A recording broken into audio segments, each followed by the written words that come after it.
Hi friends, welcome to Sri Divya aari works. இன்றைக்கி வந்து ஒரு சூப்பரான டிஐஒய் வீடியோ தான் பார்க்க போகிறோம். இப்போ வந்து நீங்கள் வந்து பார்த்திங்கன்னா பொட்டிக் ஸ்டைலில் வந்து ஒரு ட்ரெஸ் வந்து ரெடி பண்ணுறீங்க அப்படின்னா இந்த மாதிரி ஃப்ளவர்ஸ்லாம் வந்து நீங்கள் அதில் வச்சு ஸ்டிச் பண்ணுறப்ப ரொம்ப அழகாக இருக்கும். இது வந்து நீங்கள் என்ன கிளாத்தில் வேணாலும் பண்ணலாம். இன்றைக்கி வந்து நான் வந்து பிங்க் கலரில் ஒரு காட்டன் கிளாத் மாதிரி எடுத்திருக்கேன். உங்களுக்கு என்ன கிளாத்தில் பண்ண போகிறீங்களோ அந்த கிளாத் எடுத்துக்கோங்க. 2 இன்ச்சஸ் வந்து எல்லா சைடும் இருக்கிற மாதிரி பார்த்துக்கோங்க. ஸ்கொயர் ஷேப்பில் வேணும். ஸோ எல்லா சைடும் ஈவன் சைஸ் தான் இருக்கணும். இப்போ வந்து உங்களுக்கு பெரிய சைஸாக வேணும் அப்படின்னு நினச்சிங்கன்னா 2, 4, 6, 8 அந்த கவுண்ட்டில் வந்து நீங்கள் சைஸஸ் வந்து கூட்டிக்கலாம். இந்த மாதிரி ஃபோல்ட் பண்ணி விட்டுக்கோங்க. மொத்தம் நமக்கு வந்து 3 பீஸ் வந்து தேவை. ஸோ 3 பீஸ் வந்து எடுத்துகிட்டு இந்த மாதிரி ஃபோல்ட் பண்ணி விட்டுருங்க.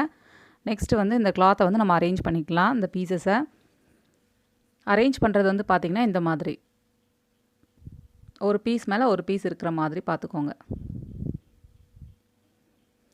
இப்படி வைக்கிறப்ப உங்களுக்கு வந்து உள்ளேயும் வந்து ஒரு ட்ரையாங்கிள் ஷேப் வந்து கிடைக்கணும். அப்படின்னா தான் நீங்கள் வந்து கரெக்டாக அரேஞ்ச் பண்ணியிருக்கீங்க அப்படின்னு அர்த்தம்.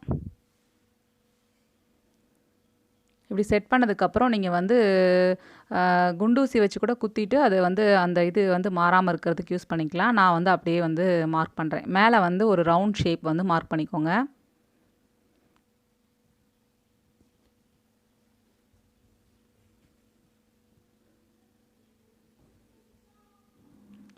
இந்த மாதிரி ரவுண்டு நம்ம வந்து வரைஞ்சிக்கிட்டோம் அப்படின்னா நம்மளுக்கு ஈஸியாக இருக்கும் ஸ்டிச் பண்ணுறதுக்கு.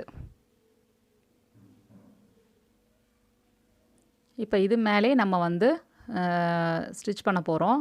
ஸோ சேம் கலர் த்ரெட் வந்து எடுத்துக்கோங்க. எடுத்துகிட்டு அந்த பேட்டர்ன் வந்து மாறக்கூடாது, அது ரொம்ப முக்கியம். மாறாமல் இப்படி வந்து நீங்கள் ஸ்டிச் பண்ணணும்.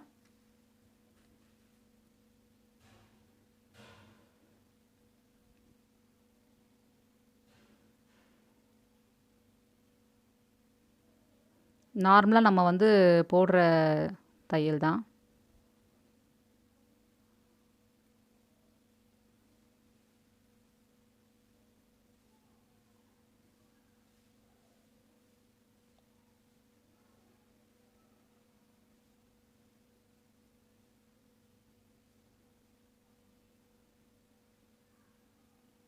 இப்போ நம்ம அந்த ரவுண்டு வரைஞ்சிருக்கிறதுனால நம்மளுக்கு வந்து எக்ஸாக்டாக கரெக்டாக நம்ம வந்து அந்த ரவுண்டாக கரெக்டாக தைக்க முடியும். அதுக்கு தான் நான் வந்து உங்களை ரவுண்டு வரைஞ்சிக்கோங்க அப்படின்னு சொன்னேன்.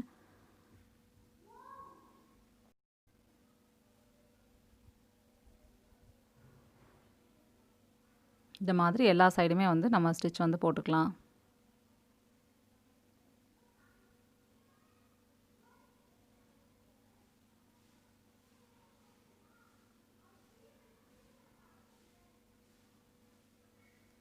இதே மாதிரி சேம் சைஸில் வந்து நீங்கள் நிறைய ஃப்ளவர்ஸ் பண்ணி உங்களோட குர்த்தீஸோட அந்த நெக் லைனில் வந்து நீங்கள் கரெக்டாக வச்சு ஸ்டிச் பண்ணிங்கன்னா ஒரு எம்போஸ்ட் லுக் கிடைக்கும். ரொம்ப அழகாக இருக்கும்.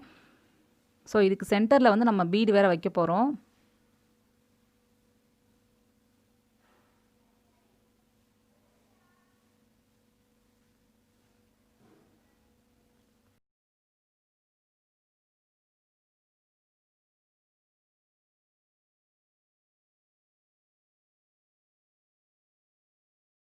இப்போ பார்த்திங்கன்னா இந்த மாதிரி தான் இருக்குது.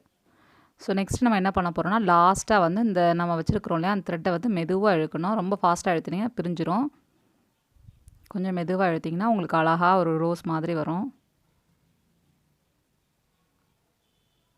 எவ்வளோ டைட்டாக இழுக்க முடியுமோ அவ்வளோ டைட்டாக இழுத்துக்கோங்க. இழுத்துட்டு அப்படியே இந்த பூ கட்டுற மாதிரி